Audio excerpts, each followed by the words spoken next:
Top హీరోల మధ్య పోటీ విపరీతంగా పెరిగిపోవడంతో వారు నటిస్తున్న సినిమాలకు సంబంధించి కలెక్షన్స్ రికార్డుల విషయంలో మాత్రమే కాకుండా వారు నటించిన సినిమాలకు అవార్డ్స్ వచ్చే విషయంలో కూడా విపరీతమైన పోటీ ఏర్పడింది.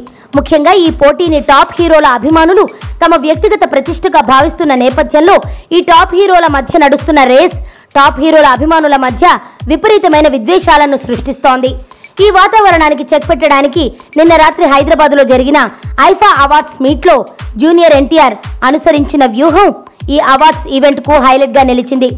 ఈ అవార్డ్స్ ఈవెంట్లో 2016కు గాను ఉత్తమ నటుడి అవార్డు జూనియర్కు వచ్చింది. జనతా గ్యారేజ్ మూవీలో జూనియర్ కనబరిచిన అద్భుతమైన నటనకు ఈ అవార్డు ఐఫా కమిటీ ఇచ్చింది. అయితే అందరినీ ఆశ్చర్యపరుస్తూ ఈ అవార్డు తీసుకోవడానికి వేదికపైకి వచ్చిన జూనియర్ ఒక ఊహించని ట్విస్ట్ ఇచ్చాడు.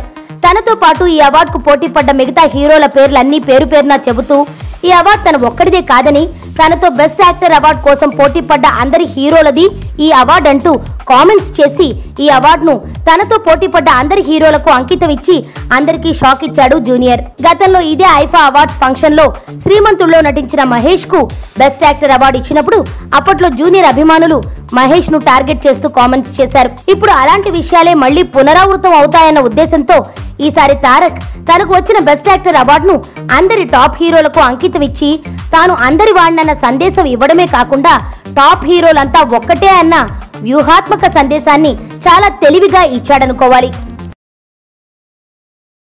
సుబ్బు, నీకు తెలుసా, నాకు ఎర్లీ మార్నింగ్ ఒక కల వచ్చింది. నువ్వు నన్ను జ్యువెలరీ షాప్కి తీసుకెళ్ళి వడ్డానం కొనిచ్చావంట. ఏ టైంకి? గుర్తులేదు సుబ్బు, 5కి అనుకుంటా. అదే మరి 5కి మీ బాబు వచ్చి బిల్లు కట్టినట్టు నాకు కాల్ వచ్చింది.